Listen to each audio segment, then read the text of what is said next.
Welcome, and thank you for tuning in. You're listening to the Beyond 50 radio program. I'm Daniel Davis.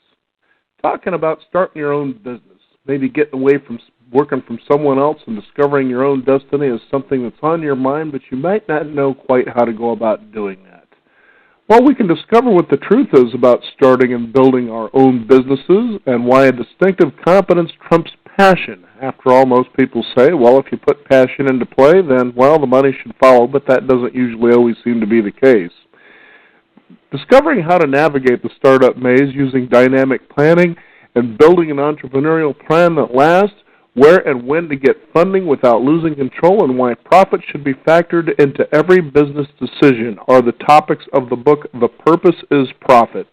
Joining us here on the Beyond 50 radio program today is co-author and the founder of Upstart Business Planning, where our guest today works with entrepreneurs to develop plans that answer the questions investors ask most often. I'd like to welcome to the Beyond 50 radio program today our guest, Wynn Leidecker. Wynn, thank you for joining us here on the program today. Oh, it's great to be here, Daniel. Thanks for inviting me. God, isn't starting a business just great? It is. It is. It is wonderful because you can control as you just said, you can control your own destiny. And you don't have to answer to anybody else. You are the one who is in charge. It's very exciting. Plus, you can take, as you mentioned, the distinctive competence. You can take all your experience and pour it into something where you're creating value. And that's, I think, the most exciting part is when you create value that other people realize. Your customers realize it, and if you're really lucky and you build a great business, as Ed did, you start hiring people, and you actually contribute to the entire economy that way. Now, it's really interesting because when people decide to go into business for themselves, I think they go in with expectations and illusions all at the same time. What were some of the things that you discovered as you started going into business for yourself? It's actually very hard. It's a lot of hard work. I know once you get started in a business, usually the first couple of years, you never worked harder in your entire life, it seems like. It's true, but if you really believe in what you're doing and you're finally in charge of your own destiny, it's just that much more meaningful. It's a lot different than going in and having somebody else telling you what to do, being judged by your pay grade, being judged by other people, and then, having to answer to them and work as hard as they want you to work. It's much better to work as hard as you want to work. Couldn't agree with you on that more, that's for sure. Now, what about, the law? You always hear people follow your passion and the money will follow sort of a thing. That, the passion gets you through the hard work that you're talking about here, isn't it? Passion does do that. You're absolutely right. And passion gives you that energy and that drive. But it's not enough. What we are saying in our book is that you need something that we call distinctive competence. And one reason we are so passionate, about saying that distinctive competence is important is because Ed actually had a very interesting experience. When he started his first business, it took off, and the business USI was profitable within 6 months. He also had a passion to start a publishing business, and he started that 9 months after the first business he started. And he thought that his lack of distinctive competence in publishing didn't matter, that his passion would take over everything and would give him the ability to be successful. The first business, as I said, USI, it was in his area of distinctive competence and did very well, was profitable from the get-go, and kept growing. But the Passion Project, which was Sigma Communications, which published a magazine, bled red ink for 3 years, and he had to shut it down. So we say that's our case study in why passion cannot hold a candle to distinctive competence. It's great if you have both, but if you have to choose, go with distinctive competence. Now, let's be clear for our listeners exactly what distinctive competence is. Okay. It's really a combination of your track record of success, skills, knowledge, experience, which is something that as you get older and you've worked more, you gain more and more of that. And you can use that to realize what business you can start. It makes you much more aware of what customers need, what pricing models there are, what the business models are, and it gives you that edge for success. Yeah, it's pretty interesting because I know one of the things that people find very difficult, and I know Ed certainly shared this in the book, The Purpose is Profit, is talking about whether or not you need funding for a business, and if in fact you do, where to find that funding. And he shared a story about, well, you use other people's money, but that could be snagged with pitfalls and things that you couldn't expect. That's right.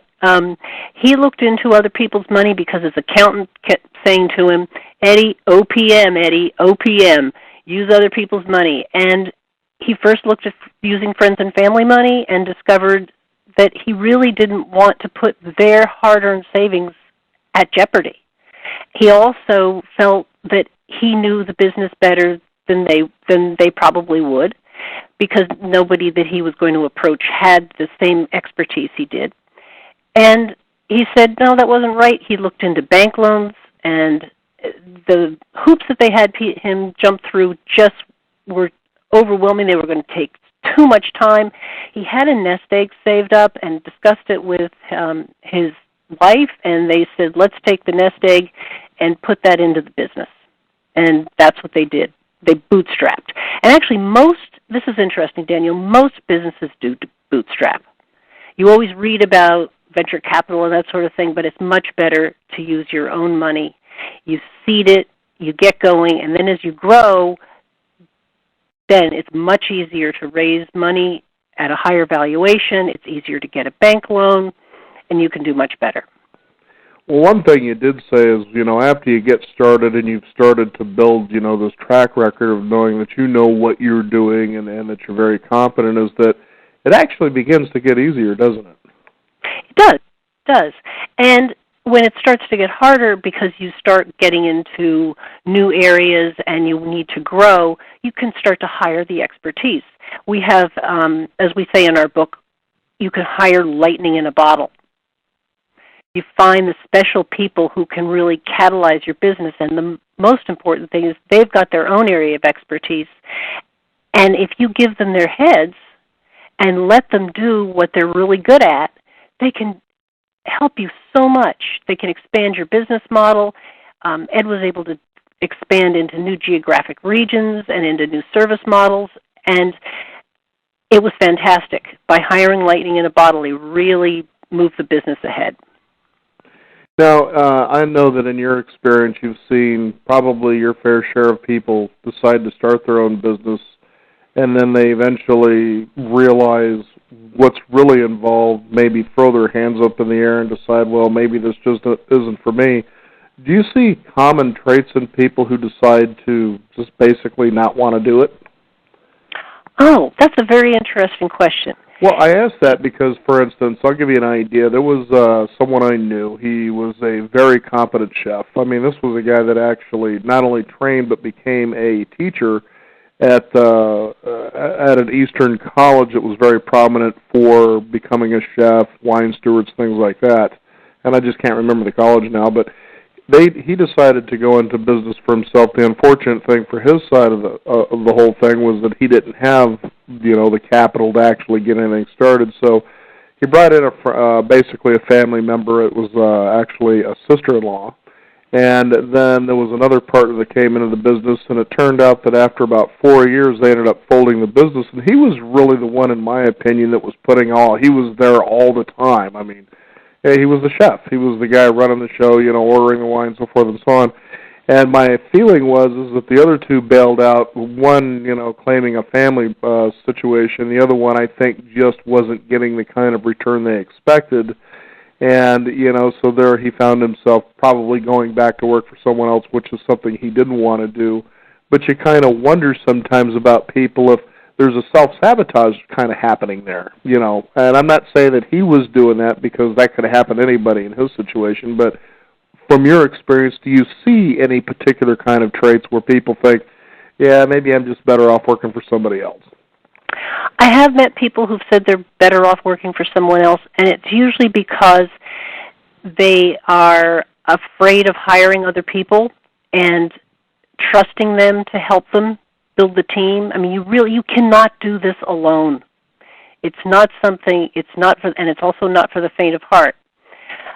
You do have to put a lot of work in, and obviously your friend did, but I think having a management team or a group of people who will all work in the trenches with you and share the vision with you, that is really crucial. I also think that there are people who just say, it's too much work. I don't want to do this. I'd rather have somebody else telling me what to do. I don't want to wake up every day and tell myself what to do. So I've run into that as well. I find the people who are willing to go out and do the homework, and as I said, be in the trenches and just do everything. I mean, an entrepreneur does everything. You can't sit there and say, oh, where's my executive assistant to help me? Or where's, this person to go out and do this for me? No, you either have to hire those people yourself or you have to do it yourself. And that's where I've seen the biggest failings in people that I've worked with who have started a business and then felt they had to close it. It's interesting you bring that up. I've been in businesses where management was very much the same way, where, they figured because they knew how to do the job, once they become a manager, they understand how to manage people that do the very same job, and they're not usually very good at it. That's a very good point. It's difficult to manage people. I think one thing that Ed did that was really crucial is that from the beginning, he established what sort of culture he wanted his company to have. And he wanted it to be ethical, and he wanted everything to be based on trust. And so when he brought people in, and he brought his 2 early partners in, and by the way, you don't have to hire MBAs, you don't have to hire Ivy League people. You want to hire people who will share your vision and work hard at it.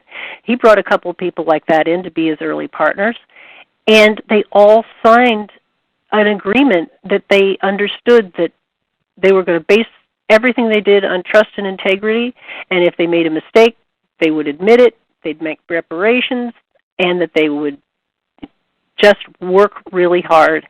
And everybody understood exactly where they stood. He was open with everybody, and they were supposed to be open back. And I think that that's a very good way to run your business, but it's a difficult thing to do, and very few people, there aren't that many people who really want to be that open and that willing to say, hey, we're all in this together. Now, I know that in your book you talk about the 10 Commandments of a startup prophet, but, Yes. and thinking about that there, it's really interesting because I see one of the biggest challenges that people get ensnared by is deciding, a price point for what their product or service is worth.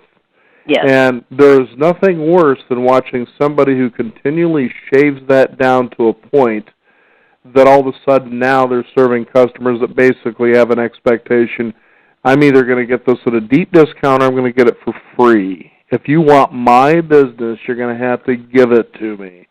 And I say no. And I'll tell you an interesting story. I remember I was doing a trade show event where we were out promoting our radio show, and right next to us there was a couple who actually had a fudge business, selling fudge, right? Uh-huh. Really good quality looking stuff. Their booth looked fantastic, the whole bit. And they were there and so the next thing you know, they're putting out all these samples, people coming up, throwing them down their throats and walking away. So I finally, after watching this for most of the day, I looked over at him and I said, were you here to sell this fudge, or were you here just so people could sample and enjoy it for free? He says, well, we're actually we're here to make money, obviously, to sell the fudge, but, they come up and they snatch this stuff and they just look at you and walk away. And I said, that's where your problem is. You're giving it away. Why would they want to buy it? See, there's a difference when somebody comes up to your booth and they say, I'm kind of curious, what does that one taste like? If you reach behind and you serve it over the counter, there was a real subliminal suggestion that says, okay, I've made a commitment to let you try it. Now you owe me by buying some of that fudge. There's a difference there.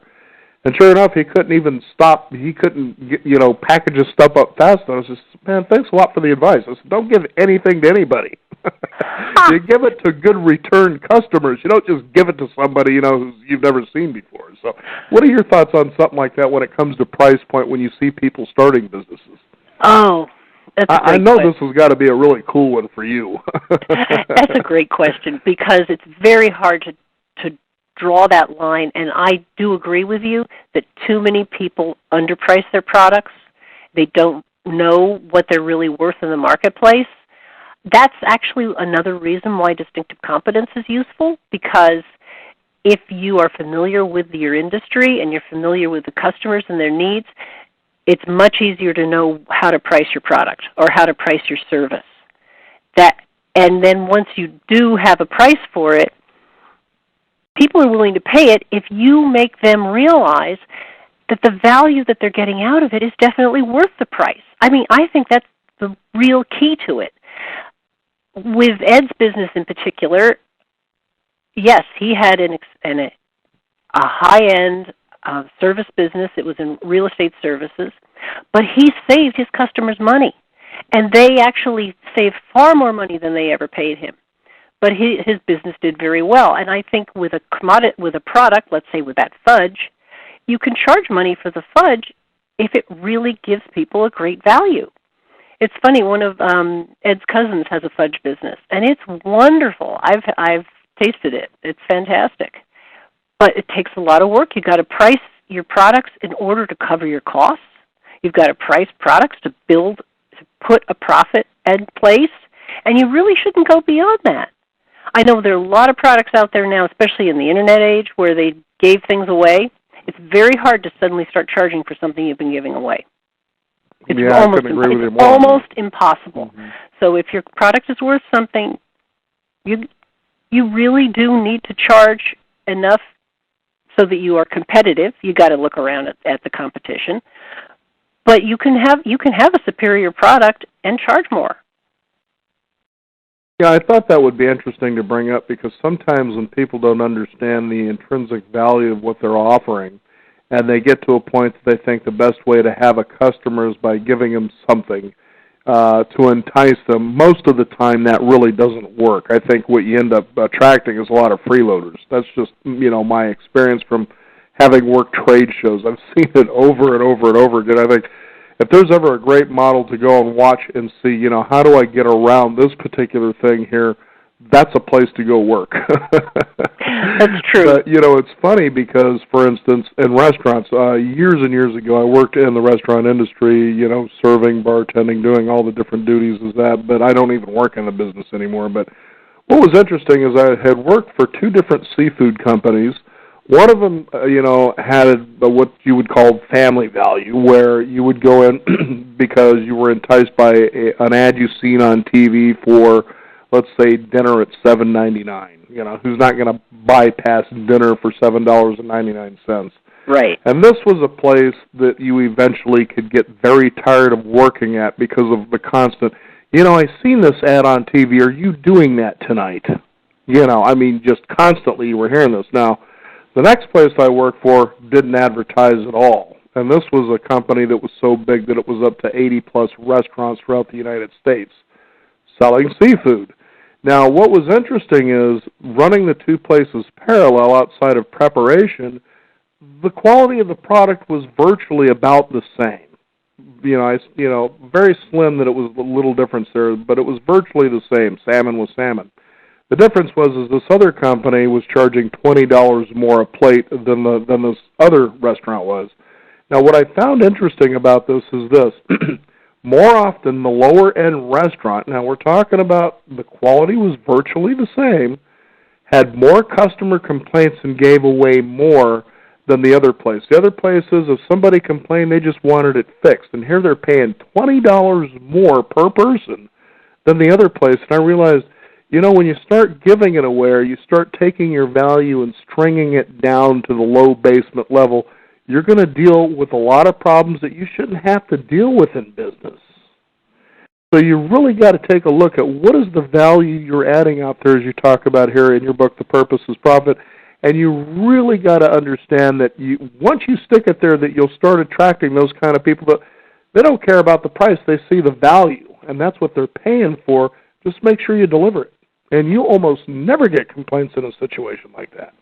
You're absolutely right. You do want to give value. You need to understand what the customer wants. You need to you really do need to understand your customer. And then you want to deliver benefits that meet the customer's need.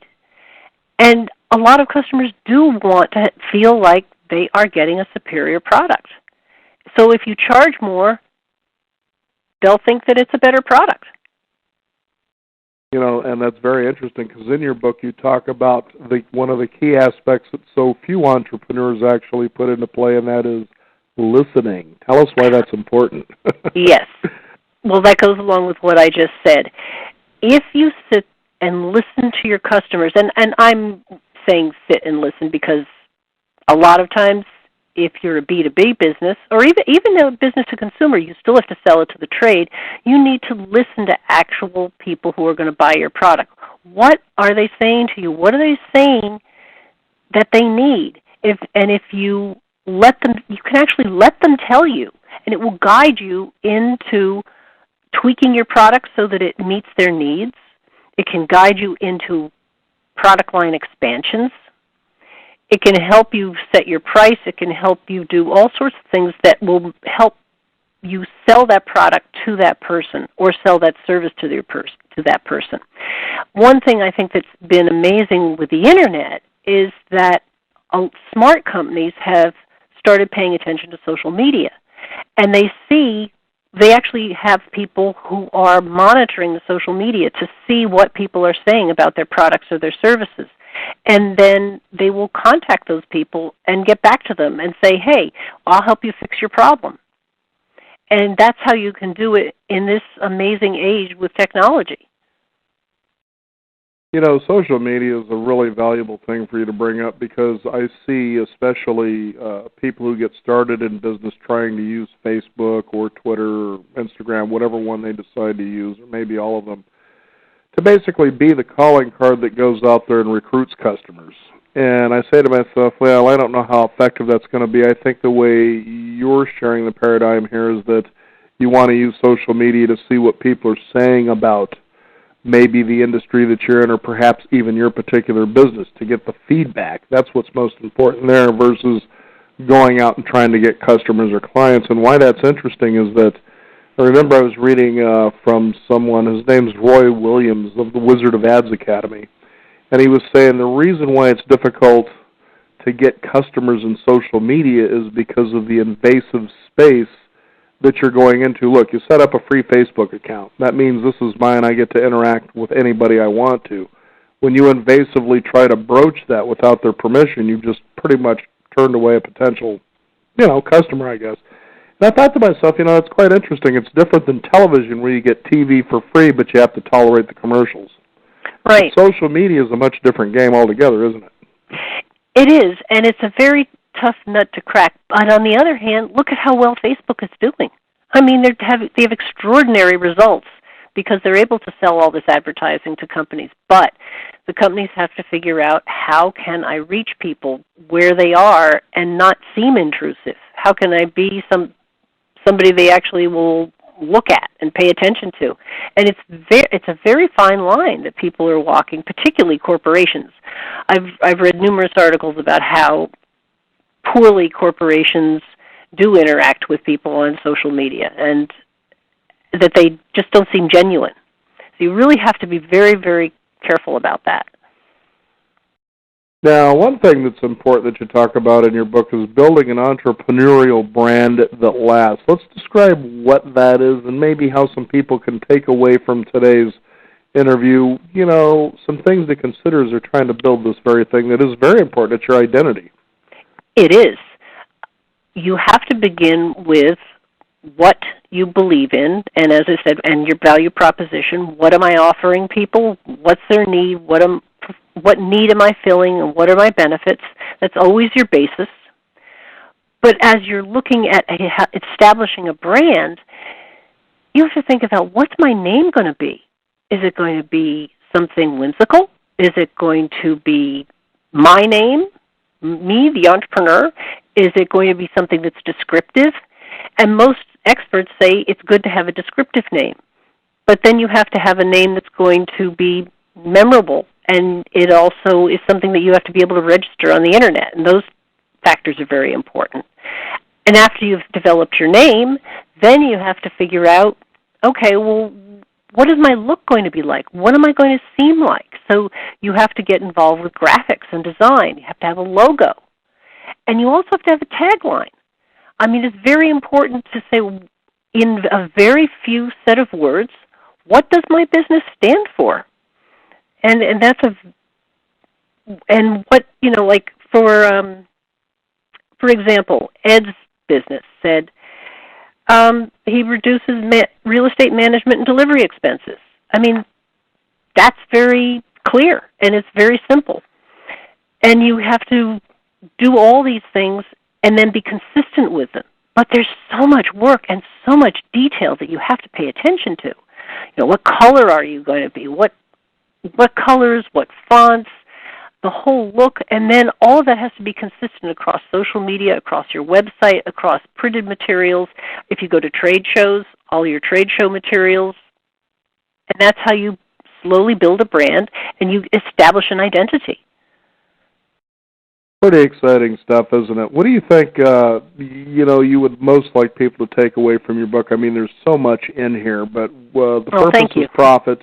There really is. I mean, it would take us, several hours to cover just about everything in here, but I'd kind of wanted to hit either first-time entrepreneurs or entrepreneurs that are actually getting their legs under and realizing, I didn't realize this was this much work, but it is. But in the end, you start seeing yourself work the own hours that you want to work and things like that. But that takes time to get there.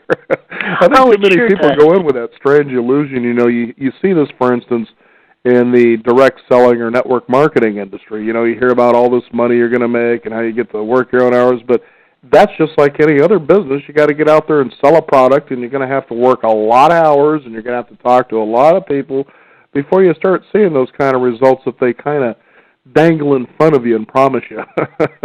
True.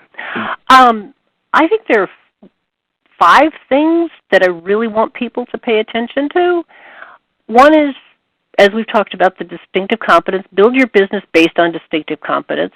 The second is that you really do have to have a superior value proposition. Another is you've got to know how you're going to make money. What's your business model? And then how long is it going to take you to make money? And that way you can plan how much money you're going to set aside or you're going to have to raise or take out of your savings in order to launch your business. And you have to have a great team. We talked about that earlier. Don't do it alone. Another thing I'd like to just bring up is that you have to say what John Stanger, who was a mentor to Ed, said. He said, do it, do it, do it. Just if you can make more money, you can have more fun, you can be more fulfilled if you have your own business. And one of the things Ed did early on, he knew he wanted to have a business. He wrote a promise to himself. He wrote a covenant, and he had a friend sign it. And he kept it with him, and he put it in his wallet.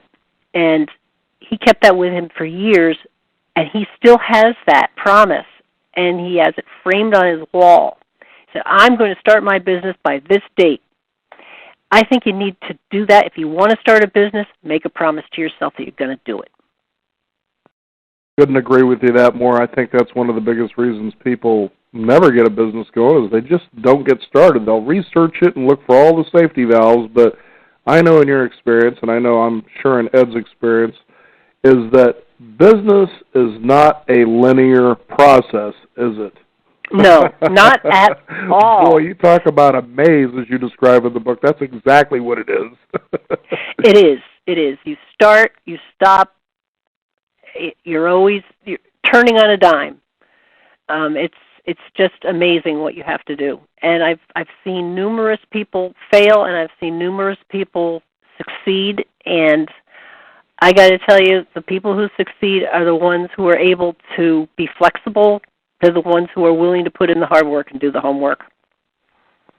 And the first piece of homework for you upcoming entrepreneurs is pick up a copy of The Purpose is Profit, because you'll discover there isn't 7, 8, or 12 secret steps to getting your business profitable. There's a lot more to it than that. And the more that you know, the more that you'll be able to see what you need to do as you take those steps when you make that decision to just do it. Wynn, I want to thank you so much for taking the time to be on the program with us today. This is a you're great welcome. book. Is there a website? Go ahead. Oh, yeah, I was just going to say, quickly, if you were about to say it, on our website you can order the book from any of your favorite booksellers, and our website is thepurposesprofit.com. Well, very good, and that's exactly what it should be, because it's with that profit that you can do greater things for your community as well as yourself. Yes. Great stuff, Wynn. Thank you for being on the program with us today. Oh, thank you. You bet. We want to thank you, the listeners out there, for tuning in. Become inspired to be an entrepreneur. It's amazing how you can share your gifts with the world. You make some money doing that, and you can share it with others as well. You can also discover more by visiting us at Beyond50Radio.com. That is the number 50. We encourage you to sign up for our weekly e-newsletter. Stay updated on what Beyond 50 has and what we're coming up with on upcoming programs as well. We can be followed on Twitter at Beyond 50 Radio as well as Facebook. I'm Daniel Davis. Thank you for tuning in. This is the Beyond 50 Radio program, and remember, live your day past halfway.